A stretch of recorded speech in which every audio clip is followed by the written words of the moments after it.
నమస్తే, welcome to Sakshi business. This is Shahida. ఏడాది పాటు బంగారం కొనడం ఆపేయాలని ప్రధానమంత్రి నరేంద్ర మోదీ పిలుపునివ్వడంతో ఇప్పుడు దేశవ్యాప్తంగా పసిడి గురించే చర్చ నడుస్తోంది. విదేశాల నుంచి దిగుమతయ్యే బంగారంపై కస్టమ్స్ డ్యూటీని 15% పెంచడంతో బంగారం రేట్లు భారీగా పెరిగాయి. ఇది పసిడి ప్రియులకు ఊహించని షాక్ అనే చెప్పాలి. అలాగే భారతీయుల వద్ద ఉన్న బంగారాన్ని ఆర్థిక వ్యవస్థకు ఊతమిచ్చేలా చేసేందుకు కేంద్రం మరో కీలక నిర్ణయం తీసుకున్నట్లు సమాచారం. త్వరలోనే కొత్త గోల్డ్ మానిటైజేషన్ పాలసీని అందుబాటులోకి తీసుకురాబోతుందని జాతీయ మీడియా సంస్థలు పేర్కొన్నాయి. ఈ పాలసీ ద్వారా మీ ఇంట్లో ఉన్న బంగారంపై వడ్డీ పొందే అవకాశం ఉంటుంది. భారతీయుల వద్ద దాదాపు 30,000 టన్నుల బంగారం ఉన్నట్లు అంచనా. ఈ నేపథ్యంలో సదరు బంగారాన్ని వెలికితీసి దాన్ని ఆర్థిక వృద్ధికి ఉపయోగపడేలా చేయాలని కేంద్రం వ్యూహం రచించినట్లు తెలుస్తోంది. ఈ మాస్టర్ ప్లాన్ లో భాగంగానే కొత్త గోల్డ్ మానిటైజేషన్ స్కీమ్ తీసుకొచ్చినట్లు సమాచారం. అయితే గోల్డ్ మానిటైజేషన్ స్కీమ్ అనేది కొత్తదేం కాదు. 2015లోనే కేంద్రం ఈ పథకాన్ని తీసుకొచ్చింది. అయితే ప్రజల నుంచి పెద్దగా స్పందన లేదు.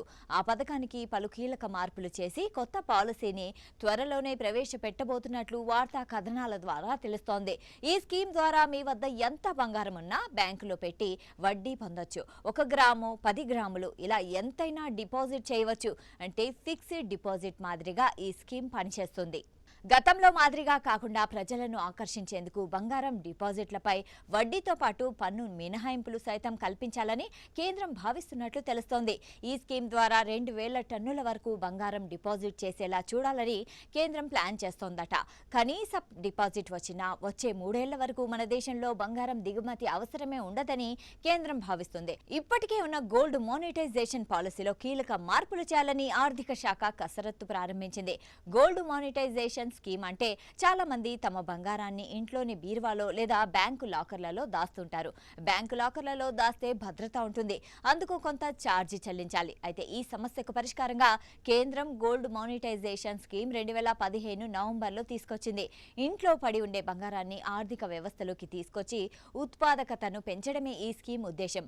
ఇప్పుడు ఈ పథకానికి మరిన్ని మార్పులు చేయనున్నట్లు తెలుస్తోంది. మీ వద్ద ఉన్న బంగారాన్ని బ్యాంకులో డిపాజిట్ చేయాల్సి ఉంటుంది. ఆభరణాలు, నాణ్యాలు, బిస్కెట్లు, కడ్డీల రూపంలో ఏ బంగారాన్నైనా ఇవ్వచ్చు.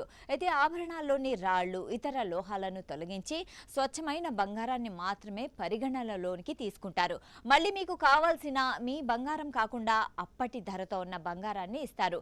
లేదా నగదు రూపంలోనైనా తీసుకోవచ్చు. అంటే మీరు ఏదైనా నగ ఇస్తే అదే నగ రాదు, దానికి సమానమైన బంగారాన్ని ఇస్తారు. గోల్డ్ లోన్స్ లో అలా ఉండదు. మన బంగారాన్ని భద్రంగా దాచి తిరిగి ఇస్తారు. ఇక్కడ విరుద్ధంగా ఉంటుంది.